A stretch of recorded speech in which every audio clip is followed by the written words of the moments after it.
بسم الله الرحمن الرحيم. الحمد لله ذي المن والإحسان وذي العز والسلطان الذي خلق الإنسان وعلمه البيان. والحمد لله الذي نور قلوبنا بولایت محمد وآل محمد. اللهم صل على محمد وآل محمد. والحمد لله الذي جعلنا من المتمسكين بولایت امیر المؤمنین علی بن ابی طالب والسیدة الجلیلة المخدومة المحرومة عن حق میراث ابیہا وسید شباب اہل جنہ واہل بیتہ الاطہار وآلہ الطاہرین لا سیما علی الحق الجدید وطلعت الرشید امام المنتظر مہدی عجل اللہ تعالی فرجہ الشریف. اللہم صل علی محمد وآل محمد. ولعنت اللہ علی اعدائہم من الآن الى قیام یوم الدین. آمین یا رب العالمین. اما بعد فقد قال اللہ تبارک و تعالی فی محکم کتابہ المبین وهو اصدق الصادقین وقولہ الحق. بسم اللہ الرحمن الرحیم. من يعمل من الصالحات من ذکر او انثى وهو مؤمن فأولئك يدخلون الجنة ولا يظلمون نكيرا. وقال أمير المؤمنين علي بن أبي طالب الجنة جزاء كل مؤمن محسن. صلوات اللهم صل على محمد وآل محمد وعجل فرج آل محمد. پروردگار کا اعلان ہے کہ جو بھی نیک اعمال انجام دے گا چاہے وہ مرد ہو عورت ہو بشرطے کہ وہ صاحب ایمان بھی ہو تو اس کو جنت میں داخل کیا جائے گا اور ان پر ذرہ برابر ظلم نہیں کیا جائے گا. مولا کائنات امیر المومنین نے ارشاد فرمایا جنت ہر نیک عمل انجام دینے والوں کے لیے صاحب ایمان کی جزا ہے. عزیزان محترم، آخرت کی منزل، آخرت کا سفر، عالم برزخ اور برزخ کے حالات، اس ضمن میں ہماری یہ 7ویں گفتگو ہے. یقیناً موت کی سختی، جاکنی کا عالم، قبر کی منزل، حساب و کتاب، اور اس کے بعد حساب و کتاب کے بعد برزخ کا مقام. برزخ کے سلسلے میں ہماری گفتگو چل رہی تھی اور یقیناً خوش نصیب ہیں وہ مومنین و مومنات جنہوں نے ایسے اہم ترین موضوع میں اپنے مرحومین کو یاد کیا تاکہ انہیں احساس ہو کہ ہمارے مرحومین برزخ کے کس عالم میں ہیں اور ان کے لیے زیادہ زیادہ کار خیر، نیکیاں. زندگی میں سب نے ایک دوسرے کے ساتھ مہمانداری، کھانا، رسپیکٹ، مہمانداری، میزبانی، دسترخوان، اچھا لباس، اچھا کھانا، ہنسی مذاق، ہر عالم میں ایک دوسرے کے سپورٹ رہے. لیکن عالم برزخ میں دیکھتے ہیں کہ زندہ لوگ اپنے مرنے والے کے لیے کیا کرتے ہیں اور خود اپنی تیاری برزخ کے لیے کیا کرتے ہیں. لہذا سید محمد فاضل صفدر حسین بخاری، سید محمد مظہر الدین میر علی، سیدہ امیر النساء بنت نور علی میر علی، سید احمد قبطی بیگم بنت سید محمد بخاری، ان تمام مرحومین کے لیے سورہ فاتحہ ہے، نیکیاں ہیں، اجر و ثواب ہے، یہ مجلسیں ہیں، یہ دستور ہے، حدیث قصہ، فاتحہ، قرآن کی تلاوت، مجلس، ماتم، مرثیے جو ہو چکے ہیں یا اس کے بعد ہوتے ہیں، ان سب میں اجر و ثواب کے لیے یہ سیدہ عاقلہ بخاری اور شرافت بخاری کی طرف سے ان کے تمام مرحومین مومنین مومنات کے لیے یہ پروگرام رکھا گیا ہے۔ اللہ بحق زہرا جنہوں نے مجلسوں کا اہتمام کیا انہیں بھی، اور جن کے لیے کیا گیا ہے ان کے بھی مقام کو اعلیٰ علیین، اجر عظیم، صحت و سلامتی اور حفظ و امان عطا فرمائے۔ عزیزان محترم، بدن جسمانی میں یا بدن جسمانی میں روح کا اثر کیا ہے اور قبر کے ساتھ اس کا تعلق کیا ہے؟ ابھی تک ہماری بات چل رہی ہے اور کوئی یہ سوال کر سکتا ہے کہ جب روح نکل گئی، برزخ تک چلی گئی، تو اس روح کا تعلق قبر سے کیا ہے؟ ہم قبروں پہ کیوں جائیں؟ فاتحہ کیوں پڑھیں؟ جب یہ روح چلی گئی عالم برزخ میں، تو عالم برزخ میں روح یا تو نعمتوں سے بہرہ مند ہوتی ہے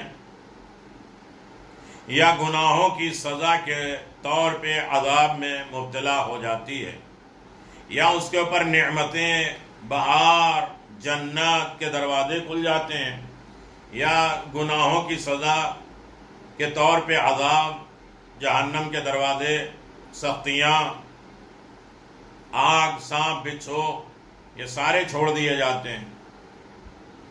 لیکن ممکن ہے کہ طاقت روح کے واسطے بدن کی خاکی بھی متاثر ہو اور وہ بھی عذاب کی وجہ سے خاکستر ہو جائے، مٹی میں مل جائے۔ اگر روح کے اوپر عذاب ہے تو اس کا اثر باڈی پہ ضرور ہوگا۔ روح کے اوپر نعمتیں، برکتیں ہیں تو اس کا اثر جسم پہ ضرور ہوگا۔ یا نعمتوں سے اگر فائدہ ہو، معطر دیکھے، خوشبودار دیکھا جائے، نیز ان لوگوں کا کیا کہنا، بیجا ہے کہ مومنین کی قبر کی زیارت کی کیا ضرورت ہے جب روح نکل گئی؟ روح پہ یا عذاب ہے، روح پہ یا ثواب ہے، تو پھر قبروں کی زیارت کیوں کی جائے؟ مرنے والے کی قبر پر کیوں جایا جائے جبکہ ان کی روح قالب مثانی ہے، ان روح نکل گئی ہے، جسم سے اس کا کوئی تعلق نہیں ہے، وادی السلام میں ہے، جیسا کہ محدث جزائری نے انوار النعمہ میں نقل کیا ہے، بیان کیا ہے۔ اس کا جواب یہ ہے کہ امام جعفر صادق علیہ السلام کہ بے شک نے فرمایا، امام نے کہ بے شک روح وادی السلام میں ہے، لیکن محل قبور کے لیے اس کی ارواح احاطہ علمیہ میں رکھتی ہے۔ یعنی روح اگر وادی السلام میں پہنچ جائے تو روح کے اندر اتنا پاور، طاقت ہوتی ہے کہ وہ اپنے قبروں پر نظر رکھتی ہے، نگاہ رکھتی ہے، میری قبر پہ کون آیا ہے، رشتہ داروں میں سے کس طریقے سے کون آیا ہے۔ وہ قبر کے زائر کو دیکھتی بھی ہے، اور قبر پہ آنے والے جو لے کے تحفے آتے ہیں انہیں بھی وہ لیتی ہے، قبول بھی کرتی ہے۔ جو کوئی بھی وہاں آتا ہے قبر پہ وہ انہیں دیکھتی ہے۔ کیسے؟ امام نے فرمایا کہ جیسے ارواح کو آفتاب کے ساتھ تشبیہ دی جائے، ہماری روحیں جو نکل جاتی ہیں وادی السلام یا وادی برہوت میں چلی جاتی ہے، اب اس سے قبر کا کوئی تعلق نہیں ہوتا، ایسا نہیں ہے۔ روح کا مقام ہوتا ہے سورج کی طرح، جو ایک جگہ پہ رہ کے ہر جگہ وہ مشاہدہ کرتے ہیں اپنی نورانیت کو اور اپنی شعاؤں کو، وہاں تک وہ پھیلا رہا ہوتا ہے اور بھیج رہا ہوتا ہے۔ بالکل اسی طریقے سے روح ہوتی ہے۔ آفتاب زمین پر نہیں ہے، سورج زمین پر نہیں ہے، اور وہ آسمان میں ہے، لیکن اس کی شعائیں، اس کی کرنیں، اس کی گرمیاں، اس کی ہیٹ ہر جگہ گھیرے ہوئے اسی طرح روح کا احاطہ علمیہ ہے، روح بھی جہاں کہیں بھی ہو اس کا علم اس چیز کو گھیرے ہوئے ہے کہ اس کی قبر اس کے متعلق ہے، اس کے علم میں ہے، اس کی اثر میں ہے کہ کیا ہو رہا ہے. جیسے حر ابن یزید ریاحی کا واقعہ انوار النعمہ میں ہے.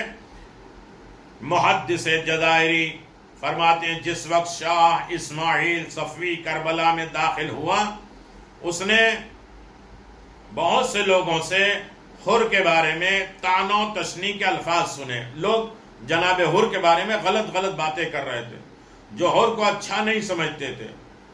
اس نے حر کی قبر کو کھودنے کا حکم دیا. کس نے؟ شاہ اسماعیل صفوی نے. اس نے دیکھا تو حر کا بدن اسی طرح پڑا ہے جیسا رکھا گیا تھا، کوئی تبدیلی نہیں آئی. اس کے سر پر رومال بندھا ہوا تھا، جیسا کہ تاریخ میں ہے کہ روز عاشوراء سید الشہداء امام حسین علیہ السلام نے اپنا رومال حر کے زخم پر باندھا تھا. شاہ نے کھولنے کا حکم دیا کہ اس کو کفن میں رکھے. جو ہی جدا کیا گیا، یعنی حر کے سر سے رومال کھول کے میں اپنے کفن میں رکھ لوں، اس لیے کہ جناب سیدہ کا رومال ہے جو امام حسین کے ہاتھ سے ملا ہے. زخم سے خون بہنے لگا جیسے رومال کھولا گیا، پھر زخم پر رومال باندھا گیا تو خون بند ہو گیا. کتنے رومال بدلے گئے لیکن خون نہیں رکا جب تک وہی رومال دوبارہ نہ باندھ دیا گیا.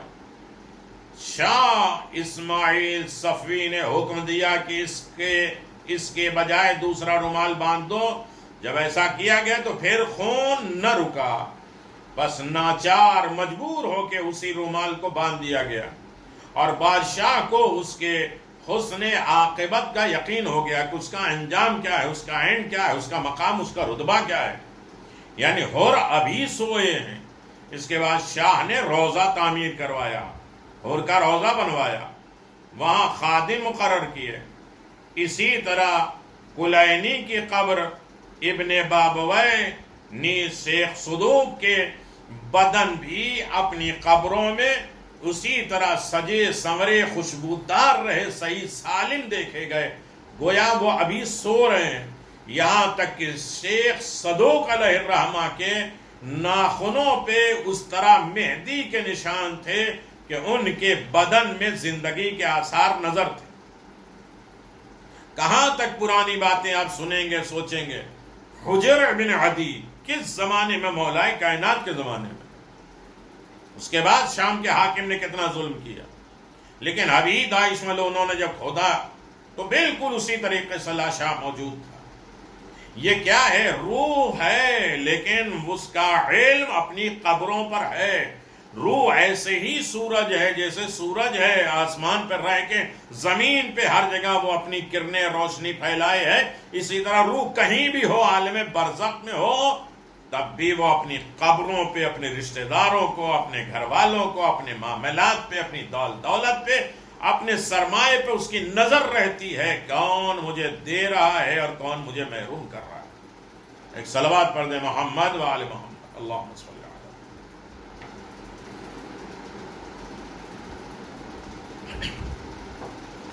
اس کے اپوزٹ، اس کے برعکس، اگر کوئی شخص اہل عوام میں ہے، یعنی اس کی روح اچھی جگہ پہ نہیں ہے، برزخ میں ہے، لیکن جنت والا نمائش اور جنت والا مقام نہیں ہے بلکہ عذاب میں ہے، تو روح کے عذاب کا اثر بھی اس کے جسم پر قبر میں پایا جاتا ہے. اگر روح اچھی ہے، اجر و ثواب اچھا ہے، اسے جنت مل رہی ہے، تو اس کا اثر اس کے قبر پہ بھی ہوگا، اس کے جسم پہ ہوگا. اسی طرح روح کو اگر عذاب دیا جا رہا ہے تو اس کا اثر اس کی قبر پہ بھی ہوگا اور اس کی روح پر بھی ہوگا. چنانچہ جس وقت بنی عباس کو بنی امیہ پہ غلبہ حاصل ہوا، جیت گئے اور وہ دمشق میں داخل ہوئے، تو انہوں نے بنی امیہ کی قبروں کو خراب کرنا چاہا. جو ہی یزید ملعون کی قبر کو کھودا گیا تو اس پر سوائے ایک مٹی کی لکڑی کے کوئی چیز نہیں ہوئی۔ یزید کی قبر میں ایک مٹی جیسی لکڑی تھوڑی سی، کچھ نہیں ہے۔ قم میں ایک شخص کو قبرستان میں دفن کیا گیا، اس کی قبر سے آگ کے شعلے نکلے جس نے آس پاس کی تمام قبریں بلڈنگوں کو جلا دیا تھا، راکھ کر دیا۔ اسی طرح بہت سے واقعات ملتے ہیں کہ اگر روح پر عذاب ہے تو اس کا اثر قبر پہ بھی ہوگا، جسم پہ بھی ہوگا، آس پاس پڑوس پہ بھی ہوگا۔ عیسیٰ جلدی سے قبرستان سے چلے جاؤ، ایک میت پہ قبر پہ عذاب نازل ہو رہا ہے، اس کا اثر دوسرے قبرستان میں دوسرے قبروں تک پہنچ رہا ہے، کہیں لپیٹ میں نہ ہو جاؤ۔ یعنی عذاب اگر کسی ایک پہ آ جائے تو وہ قبر پہ بھی ظاہر ہوتا ہے، جسم پہ بھی ظاہر ہوتا ہے، آس پاس پڑوس میں بھی ظاہر ہوتا ہے۔ بہت سے واقعات۔ اللہ اکبر۔ غلطیاں وہ ہیں لیکن اس کی برائی کی وجہ سے پورا علاقہ عذاب میں مبتلا ہو جاتا ہے، اور وہ دیکھتا ہے، وہ روح دیکھتی ہے کہ میرے جسم کے ساتھ کیا ہو رہا ہے عذاب، میرے قبر پہ کیا ہو رہا ہے، میرے رشتہ داروں کے ساتھ غلط کام کیا ہے، جو بیج بویا ہے اس کی نسلیں بھی برائی اٹھائیں گی۔ کتنے ایسے گناہ ہیں، کتنے ایسے غلطیاں ہیں کہ جسے انسان کر کے گیا ہے لیکن اس کی نسل دیکھی۔ وادی السلام، روحیں کہاں رہتی ہیں؟ دو جگہ، ایک وادی السلام ہے، ایک وادی برہوت ہے۔ عزیزان محترم، ممکن ہے بعض لوگوں کے ذہن میں یہ سوال پیدا ہو کہ اتنا لمبا چوڑا عالم برزخ کہاں ہوگا کہ ساری کائنات آدم سے لے کر ابھی خاتم تک اور اس کے بعد قیامت تک آنے والی تمام روحیں کس میدان میں جمع ہوں گی؟ ہماری عقل اس کے سمجھنے سے قاصر ہے۔ البتہ روایت میں بعض تشبیہات، مثالیں، مثالیں دی گئی ہیں کہ عالم برزخ اس عالم زمین اور آسمان کو گھیرے ہوئے ہے، جیسا کہ عالم رحم مادر کو محیط کیا ہے۔ بہترین مثال ہے کہ عالم برزخ ہمارے یہ زمین اور آسمان کو گھیرے ہوئے ہے، جیسے ایک ماں کے پیٹ میں بچہ، اسے کہا جائے کہ تم باہر نکلو گے تو دنیا ایسی ہوگی، سورج ایسا ہوگا، زمین ایسی ہوگی، پانی ایسا ہوگا، اسے کیا معلوم؟ کچھ نہیں، اس لیے کہ اس نے دیکھا ہی نہیں ہے۔ وہی ماں کے پیٹ میں اس کی دنیا شروع ہوتی ہے اور وہیں ختم ہوتی ہے، لیکن اسے کیا معلوم کہ باہر کی دنیا کیا ہے؟ اس سے زیادہ واضح مثال تعبیر ہو ہی نہیں سکتی۔ اگر بچے کو ماں کے پیٹ میں کہا جائے کہ اس عالم، اس دنیا کے باہر بھی ایک دنیا اور ایک عالم ہے، تو ماں کے پیٹ کے بچے اس کے نزدیک کوئی وقعت نہیں ہوگی، کوئی حیثیت نہیں ہوگی، وہ نہیں سمجھیں گے، کچھ بھی بولتے جاؤ ہم نے دیکھا ہی نہیں، تو اس کے لیے اسے حاصل کرنا، درک کرنا مشکل ہے۔ اسی طرح ہمارے محسوسات جو ہم محسوس کر سکتے ہیں، ناممکن ہے جب بچہ ماں کے پیٹ میں رہ کے دنیا کو محسوس نہیں کر سکتا تو ہم اس دنیا میں رہ کے عالم برزخ کو محسوس نہیں کر سکتے، نہیں جان سکتے۔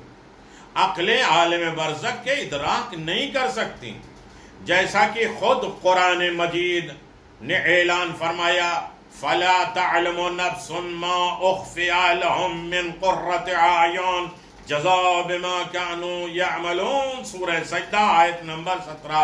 کوئی شخص یہ نہیں جانتا کہ اس کی آنکھوں سے پوشیدہ کیا چیز مہیا کی گئی ہے، نہیں جانتا کہ اس کے آنکھ کے پیچھے کیا چیز جمع کی گئی ہے، اس کی آنکھوں کے سامنے کیا چیز پوشیدہ ہے، چھپی ہوئی ہے۔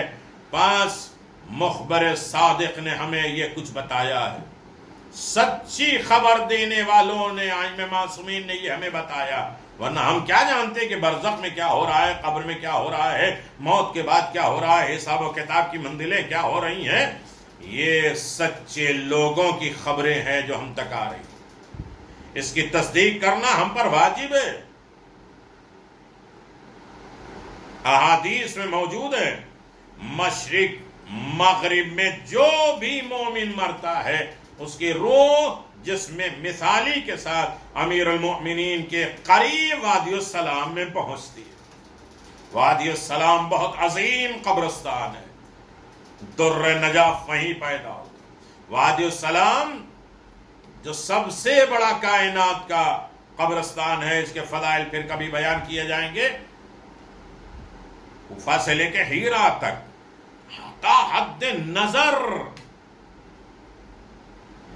قبرستان ہے. روحیں یہاں استقبال کرتی ہیں مومن کی. امیر المومنین نے یہ زمین خریدی تھی، جناب ابراہیم کی زمین تھی. امیر المومنین نے زمین کو خریدا صرف اس وجہ سے کہ رسول نے فرمایا کہ اس وادی السلام سے لوگ 70 جنازے اور مردے جنت میں جائیں گے اور طبقات ہوں گے. آپ نے دیکھا ہوگا ایک روم سے دوسرے روم، دوسرے سے تیسرے، یہاں تک کی قبریں بنی اور مومن کی روحیں یہاں جمع ہوتی ہیں. بشارت ہوتی ہے وادی السلام کے. تو وادی السلام میں وہ روحیں پہنچتی ہیں. ایک اور جگہ سرزمین نجف اشرف کو ملکوت علیہ کے نمائش گاہ کہا جاتا ہے. اگر روح کا تعلق اعلی علیین کے ساتھ ہے تو اس کا جسم بھی نجف میں دفن ہے تو وہ زیادہ سعادت اور کامیابی حاصل کرتا ہے. ایک انسان وادی السلام میں ہو، اس کی روح جائے، اور ایک آدمی جو ہے وہ نجف میں دفن ہو، کتنا بڑا ہے. لیکن اگر خدا نہ کرے کسی جسم کو، کسی شخص کا جسم نجف میں دفن کیا جائے اور اس کی روح وادی برہوت میں مبتلا عذاب ہو جائے تو اس کی روح جسم کے ساتھ مل کر قوی ہو جاتی ہے اور وادی السلام میں اس کا دفن بے اثر نہیں ہونا. جیسا کہ اس کتاب کے بہت سی حکایتیں موجود ہیں. کبھی روح وادی السلام میں ہے، کبھی روح وادی برہوت میں ہے. وادی برہوت کیا ہے میرے عزیزوں؟ ایک مثال میں آپ کی خدمت میں دے دوں تاکہ بڑی آسانی کے ساتھ اس بات کو ہم ترک کر لیں اور ہمارا مرحلہ 8ویں منزل پہ چلا جائے. وادی برہوت جو یمن میں ہے، بری روحیں، خراب روحیں، وہ بیابان، خشک صحرا جہاں آب و دانہ کا نام و نشان تک نہیں ہے، پرندے بھی خوف کے مارے میں نہیں گزرتے، یہ وادی برزخی عذاب کا ظاہر کرنے والا مظہر ہے جہاں کثیر گندگی، خبیث روحیں عذاب میں مبتلا ہوتی ہیں. یہ یمن میں واقع ہے. مطلب کہ واضح کرنے کے لیے ایک حدیث نقل کر دیتا ہوں تاکہ سب کے ذہن میں یہ بات آ جائے. ایک روز ایک آدمی مجلس خاتم الانبیاء حضرت محمد مصطفیٰ صلی اللہ علیہ وسلم کی بز میں آیا اور اس کے چہرے سے وحشت کے آثار تھے، ڈرا ہوا تھا، سہما ہوا تھا. اس نے عرض کیا آقا میں نے عجیب چیز دیکھی ہے. آپ نے پوچھا کیا دیکھا ہے؟ اس نے عرض کیا میری زوجہ، میری بیوی سخت مریضہ ہے، مریض ہے. اس نے مجھ سے کہا کہ وادی برہوت کے کنویں سے اگر پانی لائے تو میں ٹھیک ہو جاؤں گی. اللہ اکبر. معدنی پانی بعض جلدی امراض کا علاج ہوتے ہیں. بارش کا پانی جو ہوتا ہے وہ بہت سی جلد، جسم، اسکن کے پرابلم کے لیے اور بھی بہت سی بیماریوں کے علاج کا ذریعہ ہے. وہ کہتا ہے پس میں نے مشک اور پیالہ لیا تاکہ پانی لاؤں اور روانہ ہو گیا. میں وحشتناک صحرا کو دیکھ کے بہت ڈرا. اس وادی میں کنویں کی تلاش کرنے لگا. اچانک اوپر کی طرف سے زنجیر کی آواز سنی. نیچے آتے ہوئے ایک شخص کو دیکھا جس نے مجھ سے کہا مجھے پانی دو، میں پیاس سے ہلاک ہو رہا ہوں. جب میں نے پانی کا پیالہ دینے کے لیے سر اٹھایا تو دیکھا ایک شخص اس کے گلے میں زنجیر ہے. ایک آدمی ہے جس کے گلے میں زنجیر ہے. احساس کریں میرے عزیزو، ہم اپنے مرنے والے کے لیے اصالہ ثواب کرتے ہیں، اپنے مرنے والے کے لیے کیا نیکیاں کرتے ہیں، اپنے مرنے والے کے لیے بخشوانے کے کیا ذرائع فراہم کرتے ہیں.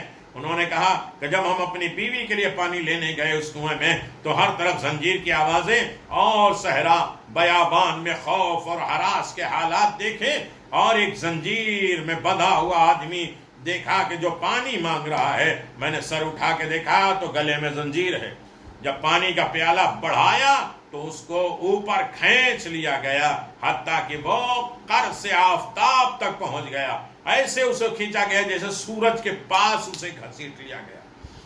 میں نے مشق کو پانی سے پر کرنا شروع کیا. پھر اس شخص کو آتے دیکھا. اس نے پھر وہی خواہش کی کہ جب پانی دینے لگا تو پھر وہی عالم ہے کہ اسے کسی نے گھسیٹ دیا اور اس کے گلے کی زنجیر کو کھینچ لیا. اس طرح 3 مرتبہ میں نے مشق کا منہ دہانہ باندھا. تیسری مرتبہ اسے پانی نہیں دیا. میں ڈرتا ہوا آپ کی خدمت میں حاضر ہوا ہوں یا رسول اللہ، تاکہ معلوم کریں وہ کیا معاملہ ہے. رسول خدا صلی اللہ علیہ وسلم نے فرمایا وہ بدبخت قابیل ہے جس نے اپنے بھائی کو قتل کیا تھا. بھائی بھائی کی محبت کیا ہوتی ہے؟ جس نے اپنے بھائی حابیل کو قتل کیا تھا، قیامت تک اسی جگہ اسی عذاب میں مبتلا رہے گا، یہاں تک کہ آخرت میں جہنم کے سخت عذاب میں ڈال دیا جائے. کب سے ہے، کب تک رہے گا نہیں معلوم.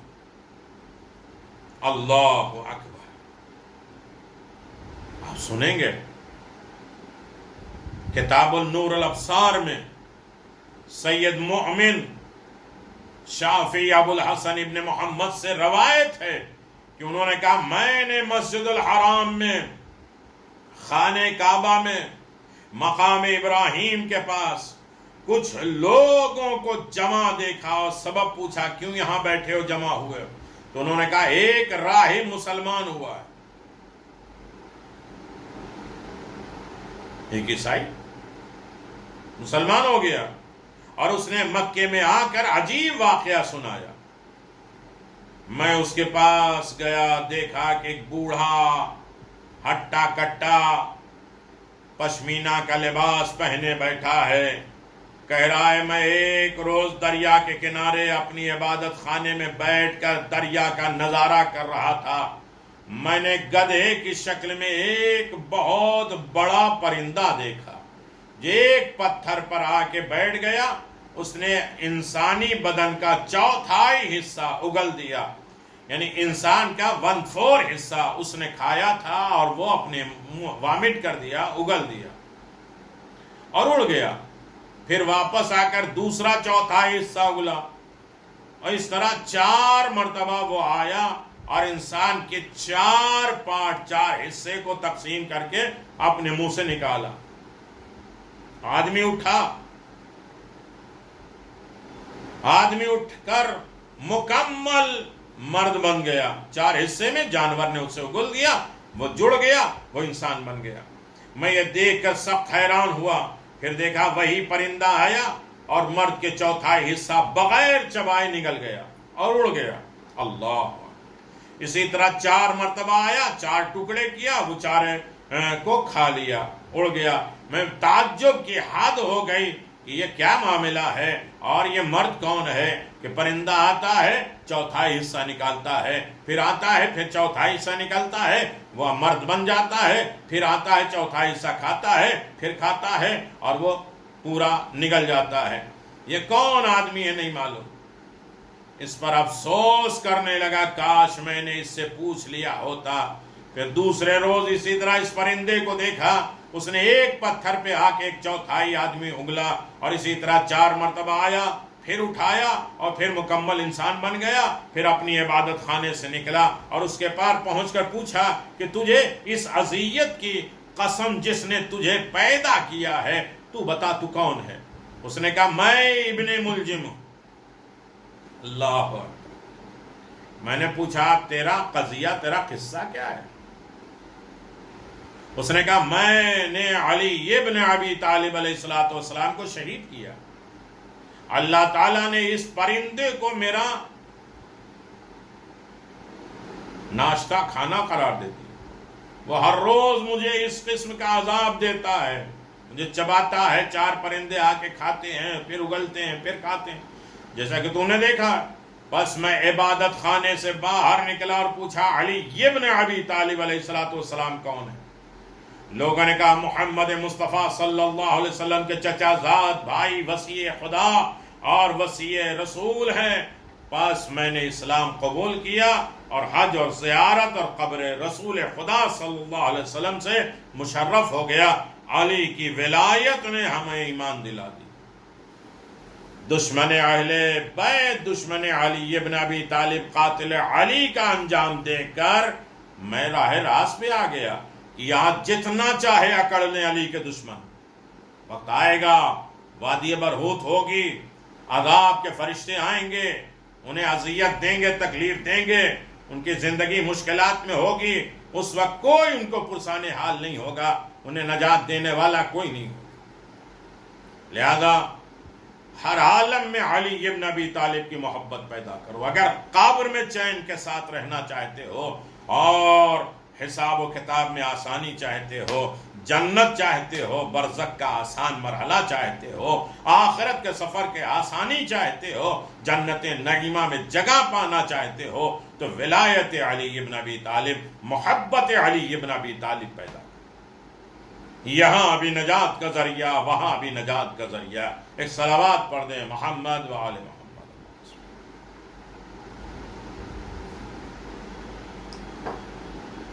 عزیزان محترم، بڑی سخت منزل ہے. حساب و کتاب کے مراحل بڑے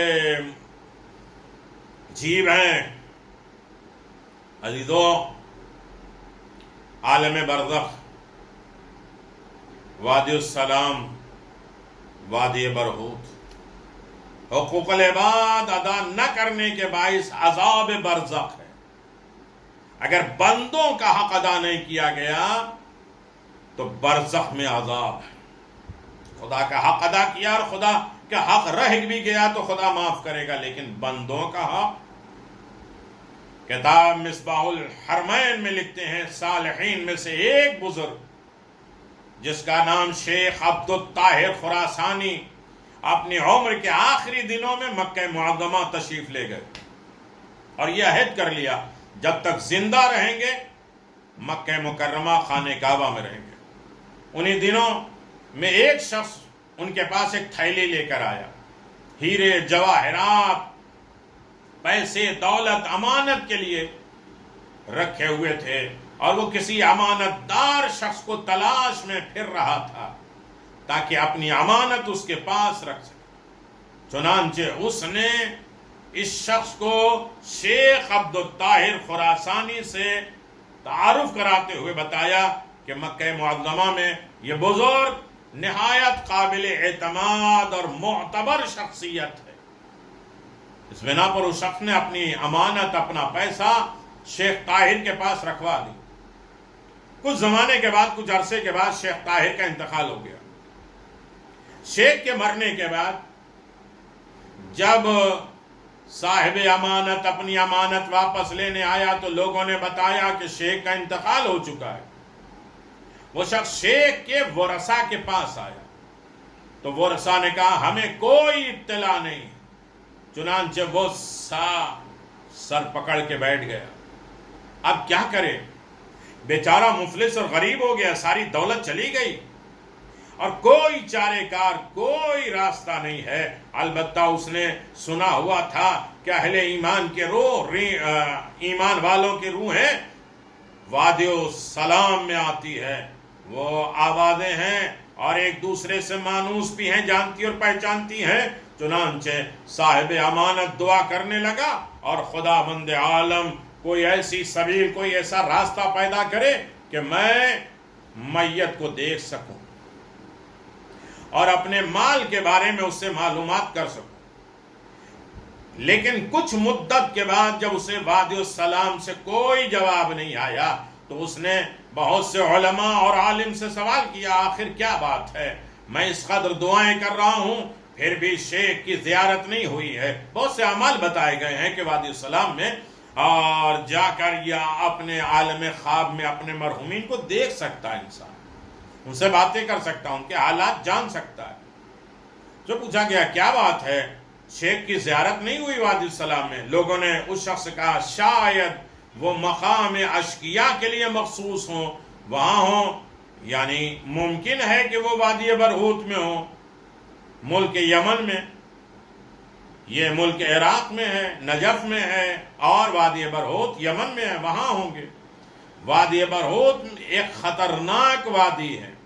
جہاں نہایت وحشتناک کنویں گڑھے ہیں، جنگل ہے، بیابان ہے، اور اس بات کو بارہا نقل کیا گیا کہ وہاں سے انتہائی وحشتناک آوازیں کانوں میں سنائی دیتی ہیں۔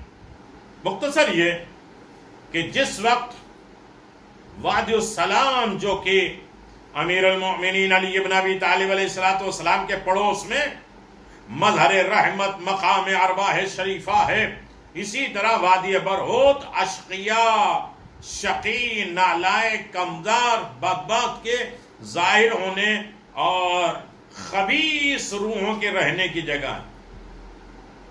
اللہ بہرکیف وہ شخص وادی برہوت کی جانب چل پڑا اور وہاں نماز، روزہ، دعا، تسبیحات میں مصروف رہنے لگا، یہاں تک کہ ایک دن شیخ عبد الطاہر کو دیکھا تو کہنے لگا، کیا آپ شیخ عبد الطاہر ہیں؟ شیخ نے کہا، جی ہاں، لیکن کیا تم وہ نہیں ہو جو مکے میں مجاور تھے؟ شیخ طاہر نے فوراً ہی سوال کیا، اس شخص نے جواب دیا، کیوں نہیں؟ پھر شیخ طاہر سے دریافت کیا، پوچھا، میری امانت کہاں ہے اور آپ کا یہ حال کیا ہوا کہ آپ وادی السلام کے بجائے وادی برہوت میں ہیں؟ آپ تو بڑی عظیم شخصیت۔ شیخ نے کہا، تمہاری امانت گھر کے فلاں حصے میں، فلاں کونے میں زمین میں دفن کیا ہے، نیچے چھپائی ہے، تم آئے نہیں، تمہیں واپس کر دیتا، یہاں تک کہ میری موت آ گئی، آپ جاؤ، میرے ورثہ کو اس کا پتہ ہے، اس سے حاصل کر لو۔ اللہ اکبر، عجیب مسئلہ ہے، انسان غور کرے اور فکر کرے کہ کیا عالم ہوگا وادی السلام کا، وادی برہوت کا، اور اس طرح سے وہ گناہ جو عالم برزخ میں عذاب کا ذریعہ بنتا ہے۔ پوچھا جائے کہ تم اتنی بڑی شخصیت ہو، وادی السلام میں تمہیں ہونا چاہیے، یہ وادی برہوت میں کیوں ہو؟ عالم برزخ میں کون سی چیزیں ہیں جو عذاب کا ذریعہ ہے؟ لیکن شیخ طاہر، تمہارا یہ سوال کہ میں بدبخت یہاں کیسے گرفتار ہوا ہوں، تو اس بدبختی کی، اس نالائقی کی، اس شقاوت کی، اس عذاب کے 3 گناہ ہیں، 3 وجہ سے۔ ایک تو وہ حقوق جو مرغ کے پیر میں باندھے ہوئے اس پتھر کے مانند ہے جو اسے پرواز کرنے نہیں دیتا۔ میرے پاؤں میں بھی ایسی زنجیر پڑی ہے کہ میں یہاں سے نکل نہیں پاؤں۔ انسان کربلا معلیٰ گیا، مشہد مقدس گیا ہو، مکہ معظمہ کی مجاوری کی ہو، کربلا رہا ہو، مشہد رہا ہو، مکے میں رہا ہو، لیکن پھر بھی اس کا مقام کہاں ہے؟ وادی برہوت۔ کیوں؟ یہ حقوق العباد، بندوں کا حق اس طرح اسے بیچارہ کر دیتی ہے کہ مرنے کے بعد بھی وہ اہل بیت کے پڑوس میں جگہ نہیں پا سکتا، نہ وادی السلام میں، نہ مکہ میں، نہ مدینہ منورہ میں، کہیں بھی نہیں رہ سکتا، کہیں بھی ہو اس کا بدن، لیکن اس کے روح۔ اللہ اکبر، کہاں؟ وادی برہوت میں۔ شیخ کے قول کے مطابق 3 حقوق، 3 حق ایسے ہیں جن کی وجہ سے مکے میں خادم ہونے کی وجہ، مدینے میں رہنا، کربلا اور مدینہ اور عراق اور نجف میں رہنے کے باوجود میں کوئی اثر نہیں کیا۔ 3 بندوں کے حق ایسے، 3 حق کی وجہ سے مجھے وادی برہوت میں پہنچایا گیا۔ شیخ نے کہا، سب سے پہلا گناہ جو مجھے بتایا گیا وہ یہ تھا کہ تم نے خراسان میں قطع رحم، عزیز اور اقارب کے تعلقات کو قطع کر دیا۔ تم رہنے والے خراسان کے تھے، تم نے سب کچھ چھوڑ کر کہاں چلے گئے؟ مکہ۔ اکثر لوگ کہتے ہیں، ارے چھوڑو ان لوگوں کو، کیا کرنا ہے، چلو نکل چلو۔ جہاں تم نے قطع رحم کیا، رشتہ داروں کو چھوڑ دیا، عزیز و اقارب سے تعلقات کو ختم کر دیا، یہ پہلا گناہ ہے جو انسان کو وادی السلام سے وادی برہوت تک پہنچا۔ قطع رحم کرنا حرام ہے. تم نے قوم اور قبیلے کی رعایت نہیں کی. کتنی لوگ ہیں جو اپنی اولاد والدین کی ضروری اخراجات نہیں دیتے، انہوں نے اس بات سے کوئی سروکار نہیں کہ وہ کسی پریشانی اور مشکلات میں گرفتار ہیں یا نہیں. بیوی کا حق نہیں دیا، بچوں کا حق نہیں دیا، ان کے تمام اخراجات کو پورا نہیں کیا، ان کے پریشانیاں انہیں نظر نہیں آتی ہے، وہ نہیں جانتے ہیں کہ وہ کس پریشانی اور مشکلات میں گرفتار ہیں، نہیں معلوم. وہ خود کسی دوسرے شہر میں رہنے لگتے ہیں، آل اولاد رشتہ دار قرابت دار کو بھول جاتے ہیں، ان کی خبر گیری نہیں کرتے. دوسرا گناہ یہ تھا کہ میں نے 1 دینار 1 پیسہ غیر مستحق کو دے دیا. ہمیں کتنے اپنے پیسے ٹھوک بجا کے دیتے ہیں، اپنا مال جائیداد گھر رشتہ دار رشتہ داریاں رشتہ شادی بیاہ کتنے ٹھوک بجا کے کرتے ہیں. لیکن جہاں خون سکات مال امام یا حقوق الناس ہے، بغیر مستحق جان چھڑاتے ہوئے، جو مستحق نے ان کو دے دیا، سب کا حساب ہو گیا. 1 دینار 1 پیسے کا میں حساب نہیں دے پایا. اس کتابوں میں لکھا ہے ان کو کسی نے پیسہ دیا تھا کہ یہ مستحق تک پہنچا دے، انہوں نے ایسے ہی کسی کو دے دیا، اپنے حساب سے مستحق سمجھا. اللہ اکبر، اس میں ان کو بھول ہو گئی، مستحق کو نہیں دیا، بالآخر کسی غیر مستحق کو دے دیا. اور مستحق کو محروم کرنا گناہ ہے. جو ضرورت مند ہے بھوکا پیاسا اس تک نہیں پہنچا، لہذا حساب کرنا بڑا مشکل ہے. تیسرا گناہ، پہلا گناہ رشتہ دار قرابت داروں کو چھوڑ کے چلے گئے، دوسرا یہ ہے کہ سارے پیسے کا حساب لیکن 1 پیسے کا حساب وہ نہیں دے پایا. تیسرا توہین عالم عذاب سخت. تیسرا گناہ یہ ہے کہ ایک عالم دین کا علم رکھنے والے ہمارے گھر کے پاس رہتے تھے، ہم نے ان کی توہین کر دی، انہیں برا بھلا کہا، ان کی رسپیکٹ نہیں کی، ان کا ادب احترام نہیں کیا. عالم کا ہم پر حق ہے کہ ہمارا دین ان سے وابستہ ہے. عالم معاشرے پر اپنا حق حیات رکھتا ہے. پیغمبر اسلام صلی اللہ علیہ وسلم نے ارشاد فرمایا، جس نے کسی عالم کی توہین کی گویا اس نے میری توہین کی. اگر کوئی متوجہ نہ ہو، کسی عالم کی بے حرمتی بے ادبی کرے تو گویا اس نے حق عالم کا انکار کیا اور اس کا جواب دے اسے پوچھا جائے گا. اے خدا، اگر تو ہم سے عدل کا معاملہ کرے گا تو ہم کیا کر سکتے ہیں، اور اے خدا ہمارا خوف تیرے عدل کی وجہ سے ہے. اے خدا ہمارے ساتھ فضل و کرم سے معاملہ کرنا، ہم میں تیرے عدل کو برداشت کرنے کی طاقت نہیں ہے. وَجِلَّةً يَخَافُ مِنْكَ إِلَّا الْعَادِلُ أَنْ يَرْحَمِ مِنْكَ الْإِحْسَانُ وَالْفَضْلُ. ہمارے اوپر احسان کرنا، فضل کرنا. اللہ اکبر. یہ 3 غلطیوں کی وجہ سے وادی السلام سے ہٹا کے وادی برہوت میں پہنچا دیا، عالم برزخ کے عذاب. مستحب ہے جب کوئی شخص یہ محسوس کرے کہ اس کا آخری وقت قریب ہے، موت بہت قریب ہے، تو وہ اپنے ہمسایوں، اپنے پڑوسیوں اور دوستوں اور جس کے ساتھ سفر کیا ہے کہ معافی طلب کرے. یہ نہ کہے کہ میں نے اس طرح احسان کیا ہے.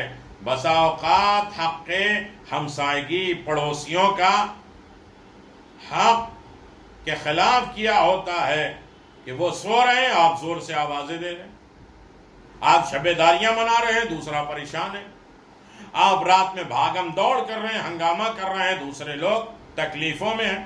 پڑوسی کوئی بھی ہو، غیر مسلم ہے تو اس کے اوپر 1 حق ہے، مسلمان حق ہے تو 2 حق ہے، اور اگر شیعہ ہے پڑوسی تو 3 حق ہے اس کا. اور حق ادا نہیں کیا ہے تو وادی السلام کے بجائے وادی برہوت پہنچائے. اللہ اکبر. یعنی کبھی آوازیں بلند کی ہوں، یا پڑوسوں کی اذیت پہنچائی ہو، یا یاد نہ رکھ سکا ہو، بیٹھنے والوں کے حقوق فراموش نہ کرے. حق کے سفر کی اہمیت اس روایت سے سمجھو. جو انسان کسی کے ساتھ سفر کرتا ہے، اس کا مقام کیا ہے، اس کی رسپیکٹ کیا ہے، اس کا ادب کیا ہے، اس کا لحاظ کیا ہے۔ عزیزان محترم، بہت اہم ہے۔ پھر انشاءاللہ گزارش ہوں گے وادی السلام، وادی برہوت، یہ برزخ کا معاملہ گزر جائے تو پھر اس کے بعد سور، قیامت، اس سے پہلے ظہور کے بعد رجعت ہے، اور رجعت کے بعد پھر قیامت آئے گی، پھر حساب و کتاب ہوگا، پھر فیصلہ ہوگا کہ جنت کس کی ہے اور جہنم کس کی ہے۔ بڑی سخت منزل ہے، آسان نہیں ہے میرے عزیزو۔ آپ جانتے ہیں امیر المؤمنین علی ابن ابی طالب علیہ السلام کے چاہنے والوں،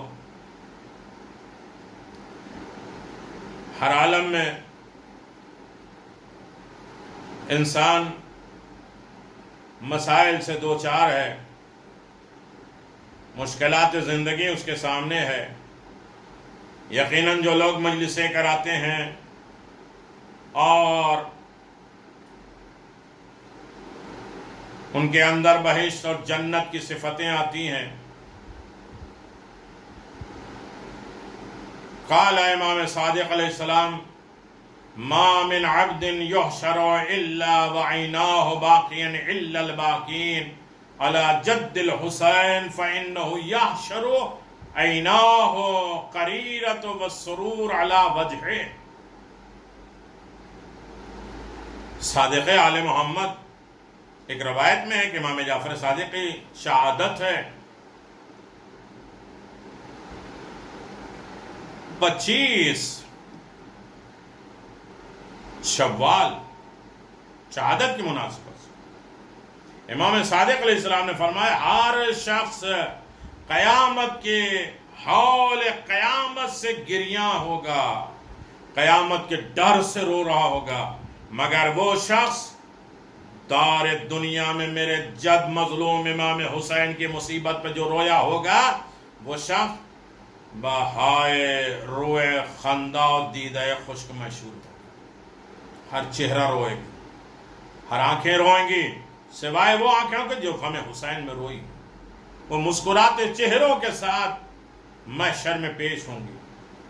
عزیزو، وَخَلْقُ فِي فَضْعِ وَهُمْ آمَنُوا وَهُمْ حُدَّاثُ الْحُسَيْن تَحْتَ عَرْشِ وَالنَّاسِ يُعْرَضُونَ۔ اور آپ نے فرمایا تمام اہل بہشت حول قیامت سے خائف اور ڈر اور ترساں ہوں گے، لکڑی کی طرح کانپ رہے ہوں گے، سب حساب میں مبتلا ہوں گے، مگر عزادارو، ماتمدارو، فرزند رسول الثقلین حسین پر رونے والے خدا کے زیر سایہ رہیں گے، عرش الہی کے سائے رہیں گے، مگر جو گوشہ فاطمہ زہرا کی خدمت میں سعادت حضور سے بہرہ مند، اوقات حسینی سے مستفید اور کامیاب، فیقول لهم ادخلوا الجنہ، اس حالت سرور میں ایک سم سے رحمت کے ملائکہ ماتمداران امام حسین سے کہیں گے اے عزاداران حسین، تمہیں خوشخبری ہے، بشارت ہو کہ اللہ تعالیٰ نے بہشت میں تمہیں داخل کر دیا۔ اے برزخ میں رہنے والوں، عزاداروں، حسین کے مجلس برپا کرنے والوں، تمہیں جنت دکھا دیا جائے گا۔ آواز آئے گی اے عزاداروں، اے ماتمداروں، جناب سید الشہداء، تمہیں جنت کے باغات کی سیر مبارک ہو، بہشت کی خوشبو اور عطریات لگاؤ، تمہیں فردوس کی ایسی نعمتیں مبارک ہوں جن کو دوام اور قیام ہو، اور یہ نعمتیں کبھی تم سے منقطع نہیں ہوں گی، اور ہمیشہ ان میں لذت تازہ اور بے انداز لطف پاؤ گے۔ ان باغات میں، باغ بہشت میں درخت پاؤ گے جو میوہ گناگوں سے جھوم رہے ہوں گے، اور ان درختوں میں رنگا رنگ خوش لہن پرندے نغمہ زن ہوں گے۔ اے شیعان علی، اے عزاداران حسین، تم شہرائے جنت مبارک ہو، ایسے شہر میں جن کے دیواریں ایک ڈال پر یاقوت سرخ کے، اور ان شہروں کے زمین خالص چاندی کی، اور قصر ایک ڈال در بے بہا اور زمرجد سبز کے ہوں گے، اور نہریں شراب طہور سے ملی ہوں گی، ان قصروں میں جا بجا خوش ترکیبیں سے جاری ہوں گی، ان نہروں کے ریت مشک خالق سے ہوں گی، جا بجا مرجان سرخ کے خیمے لگے ہوں گے، اور کبھی کبھی ان خیموں کو جناب رسول خدا اپنے قدموں سے مزین فرمائیں گے، اور تمہارا سر، اللہ اکبر میرے عزیزو، عرش اعلیٰ پر افتخار سے دیکھیں گے۔ امام صادق علیہ السلام نے فرمایا ایک طرف سے ملائکہ تو رحمت بہشت کی بشارت دیں گے، ایک طرف سے حوران بہشت کے پیامبر ان کو پیام دیں گے، حوران اور غلمان فردوس میں بہت دیر سے تمہاری ملاقات کے مشتاق ہیں، انہیں اپنی ملاقات سے مسرور کرو۔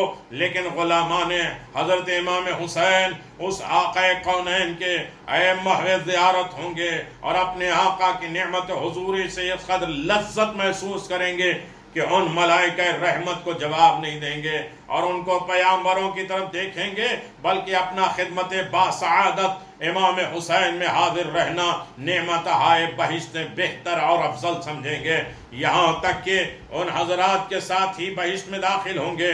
مومنین کرام، اللہ تعالی ہم سب کو زمرہ عزادار ماتمدار میں حساب کرے۔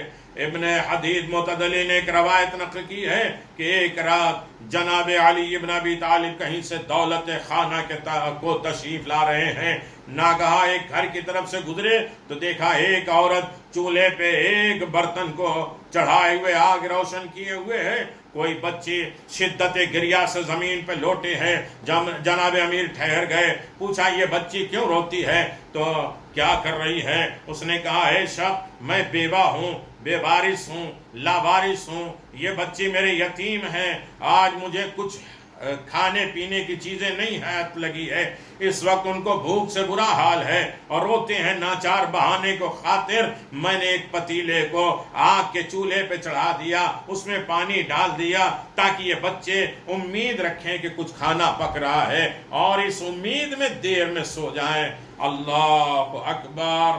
حضرت اس عورت کے احوال سن کر غمگین ہوئے اور گھر گئے اور آٹا لیا، گھر میں آئے، سارے کام لے کر گئے، اس عورت جلد سے اسے خمیر کر اور آپ اس آب گرم میں آنچ لگاتے رہے، آگ لگاتے رہے، لیکن یہ بھی خیال تھا ایسا نہ ہو کہ کھانا پکتے تک بچے سو جائیں اور رو رو کے سو جائیں۔ اس خیال سے کبھی دہن مقدس کو چوما اور بچوں سے کھیلنا شروع کیا، عزاداروں زمین پر رکھ دیا، دوڑتے تھے اور ہنس ہنس کر انہیں بہلاتے تھے، یہاں تک کہ وہ بچے رونا بھول گئے۔ جب کھانا تیار ہوا تو حضرت نے ان یتیموں کو ان کے ماں کے ساتھ خود بیٹھ کر کھلایا، اور بعد میں دست مبارک آسمان کی طرف بلند کر کے کہا اللہم لا تجعلہما جاعلا عبدا،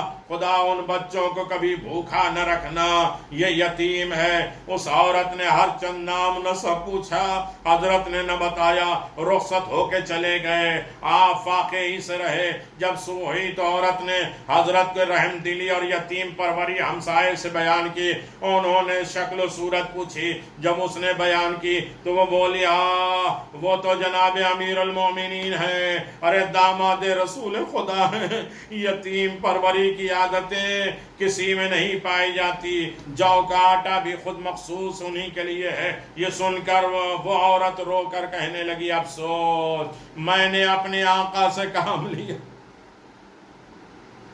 مومنین مقام تصور ہے جناب امیر المومنین کی یتیم پروری اور رحم دل کا یہ عالم ہے کہ خود فاقے سے رہے، یتیم اور بیواؤں کو کھانا پانی سے سیراب کریں، ان کو تشفی و تسلی دلاسا کریں۔ ہزار حیف اور روز عاشور ان کے یتیم نرغ عادہ میں گھرے پیاس سے جاں بلب ہے، کوئی پانی پلانے والا نہیں ہے، کوئی ان کی امداد کرنے والا نہیں ہے۔ ہائے حسین! عزادارو، کوئی ان کی امداد کرنے والا نہیں ہے، نہیں ہے قطرہ آپ سے انہیں سیراب کرے، بلکہ تلوار سے ان کے مددگاروں کے ٹکڑے ٹکڑے کر دیے گئے۔ ارے صاحب عین المقام روایت ہے کہ امام حسین سب انصار و عزیر جب درجہ شہادت پہ فائز ہو گئے اور آپ کا کوئی مددگار باقی نہ رہا، اس وقت میں وہ مظلوم ناچار خود بنفس نفیس آمادہ کاردار جنگ کے لیے نکلے، وداع اہل حرم کے لیے خیمے میں آئے اور تمام عورتوں سے دل جوئی فرما کے رخصت ہوئے۔ ایک 3 سالہ یا 4 سالہ کی بچی ارے دامن اقدس سے لپٹ کے کہنے لگی یا بتاؤ الاتاش الاتاش، بے اختیار اس بچی کو دیکھ کر رو دیے، اٹھا کر گلے سے لگایا، پیشانی کا بوسہ دے کے تسلی و تشفی دی، مصلحت کے طور پہ فرمایا ایک جانب پہ در صبر کرو، میں جاتا ہوں تمہارے لیے پانی کا انتظام کرتا ہوں۔ اردادارو بچی نے آواز دیا یہی کہہ کہ تو میرا چچا عباس گیا تھا۔ یہ فرما کر میدان کی طرف روانہ ہوئے۔ وہ صاحبزادی حضرت کے وعدے کی امید پر انتظار کرتی رہیں، آپ میرے بابا جان پانی لائیں گے۔ راوی کہتا جب حسین علیہ السلام جہاد فرماتے تھے، لشکر کفار امام حسین سے حملے سے دور بھاگ جاتا تھا تو حضرت اس خیال سے فوج جفاکار خیمے اہل بیت اطہار کی طرف نہ چلے جائیں، ارے خدا نان عظیمت خیمہ گاہ کی طرف پھیر دیتے تھے۔ ہر مرتبہ اہل حرم کو ودا کر کے میدان کو تشریف لے جاتے تھے، یہاں تک ایک مرتبہ مہلت پا کر ارے خیمے میں تشریف لائے۔ جو ہی صاحبزادی کے پر نگاہ پڑی، بے اختیار استقبال پدر کو دوڑی، حضرت کے دامن کو تھام کے کہا، حضرت کا پانی لانے کا وعدہ یاد دلایا، عرض کیا یا بتاؤ لعلک اعتنی بالماء فإنک ابنی نشأت فی شدت الظمآن۔ اے بابا آپ تو کہہ رہے تھے پانی لانے کے لیے، سکینہ پیاسی رہ گئی، خیمے میں کوہرام برپا ہوا، حسین الوداع کہہ کے جانے لگے، ہائے اصغر بھی پیاسے مارے گئے، حسین کے بچے شہید ہو گئے، حسین کے آوان و انصار مارے گئے، کوئی پرسان حال نہ تھا۔ حسین گریہ کرنے لگے، اے بیٹا سکینہ، ارے اسی عالم میں تمہیں اسیر کیا جائے گا، بے مقنع و چادر تمہیں کوفہ و شام میں پھرایا جائے گا۔ الا لعنت اللہ علی قوم الظالمین، سیعلم الذین ظلموا ای منقلب ینقلبون، انا للہ و انا الیہ راجعون، رضا بقضائہ و تسلیما لعمرہ۔ پروردگار ہماری اس قلیل سی عبادت کو قبول فرما، پروردگار اسے قلیل نہیں کثیر میں شمار فرما، اسے احسن جزا کے ساتھ مشہور فرما، ہمیں تمام فتنے آفات اور بلاؤں سے محفوظ فرما، عزت و کامرانی کی زندگی مرحمت فرما۔ آپ حضرات سے گزارش ہے کہ 1 مرتبہ سورہ حمد اور 3 مرتبہ سورہ اخلاص کی تلاوت کر کے سید محمد فاضل صفدر حسین بخاری، سید محمد مظہر الدین میر علی، سیدہ امیر النساء بنت نور علی میر علی، سید احمد قطبی بیگم بنت سید محمد بخاری اور سید عاقلہ بخاری اور سید شرافت بخاری کے تمام مرحومین مومنین مومنات کے لیے سورہ مبارکۃ الفاتحہ ان کے درجات کو بلند فرما، ان کے اوپر جو حقوق العباد ہیں، بندوں کے حق ہے، حقوق اللہ ہیں، اس سے درگزر فرما، اور ہر طریقے کی آفات اور بلاؤں سے انہیں محفوظ فرما، عزت و کامرانی کی زندگی عنایت فرما، صحت و سلامتی عطا فرما، پروردگار ہر آفات اور بلاؤں سے انہیں محفوظ فرما۔ زیادہ سے زیادہ یہ نیکی کر رہی پروردگار، بہت زیادہ یہ نیکیاں کام کر رہے ہیں، پروردگار انہیں اور حوصلہ ہمت طاقت عنایت فرمائے کہ اچھائیاں کر سکیں، اچھائیوں کو عام کر سکیں۔ ربنا تقبل منا انک انت السمیع العلیم بحق محمد وآل الطاہرین۔ بسم اللہ الرحمن الرحیم، الحمد للہ رب العالمین۔